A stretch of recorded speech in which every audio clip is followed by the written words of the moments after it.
அப்ப அவர்கள் இன்று பிள்ளைகளுக்கு உணவு ஊட்டுவதும் அந்த சாப்பாடோடு அந்த உணவோடு அந்த இன்டர்நெட்டும் தான்.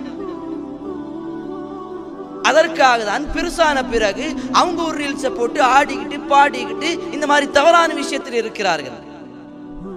அதற்கு யார் காரணம்? பெற்றோர்களாக இருக்கக்கூடிய நாம் தான் காரணம். என்னைக்காவது சிறிய பிள்ளையாக இருக்கும் பொழுது அவர்களுக்கு சூரத்துல் இக்லாஸை மனப்பாடம் செய்ய வச்சு, சூரத்துல் ஃபாத்திஹாவை தினதோறும் ஓதி, ஆயத்துல் குர்சி அவர்களுக்கு ஓதிவிட்டு, கலிமத்து தௌஹீத் லா இலாஹ இல்லல்லாஹ் அந்த கலிமாவை தக்ராரோடு அதிகமாக ஓதி கொடுத்து அவர்களை தூங்க வைத்திருப்போம்.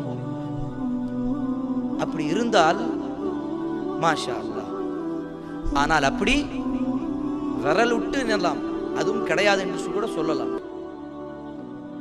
ஆயத்துல் குர்சியை படிக்க வைத்து ஒரு தாய் தன்னுடைய பிள்ளையை தூங்க வைக்கிறார் என்று சொன்னால் இன்றைய காலகட்டத்தில் அந்த பெண் தான் உண்மையான ஒரு முஸ்லிமாக இருந்து தன்னுடைய பிள்ளையை வளர்க்கிறார். ஆனால் இன்று நம்மளுடைய நிலைமை எப்படி இருக்கிறது?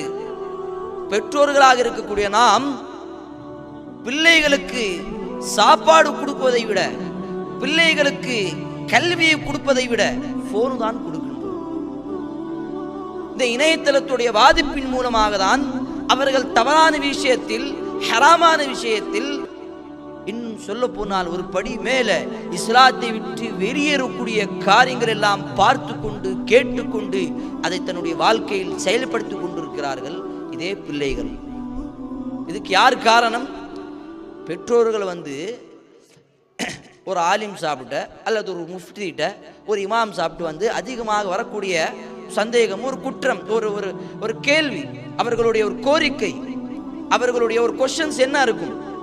என்னுடைய பையன் என் பேச்சு கேட்க மாட்டேங்கிறான், எங்களுடைய குழந்தை அதிகமாக போன் தான் யூஸ் பண்றான், என்னுடைய பேச்சு கேட்காம நான் சொல்றதுக்கு மாறுதான் செய்கின்றான், நான் என்ன செய்ய வேண்டும்? அது எப்போது, எந்த வயசுல? 15 வயசுல, 20 வயசுல, 22 வயசுல இப்போதான் நம்மளுடைய கோரிக்கை வரும். ஆனால் 1 வயசு, 2 வயசு, 3 வயசு, 4 வயசு, 5 வயசு, இந்த வயதில் நம்மளுடைய பிள்ளைகளை நாங்கள் சரியாம வளர்க்கவில்லை. அவர்களுக்கு இந்த போனை, இந்த உணவை விட இந்த போன் அவர்களுக்கு கொடுத்து விட்டோம் என்று சொன்னால் அவர்களுக்கு என்ன ஆசை வரும்? உண்மையாக சொல்லுங்கள். சிறிய பிள்ளைகள் அவர்கள் என்ன கற்றுக்கொண்டார்களோ அதுதான் கடைசி வரையும் அவர்களுக்கு ஞாபகமாக இருக்கும். ஒரு டாக்டர் தன்னுடைய பிள்ளைக்கு என்ன கற்றுக் கொடுப்பாங்க?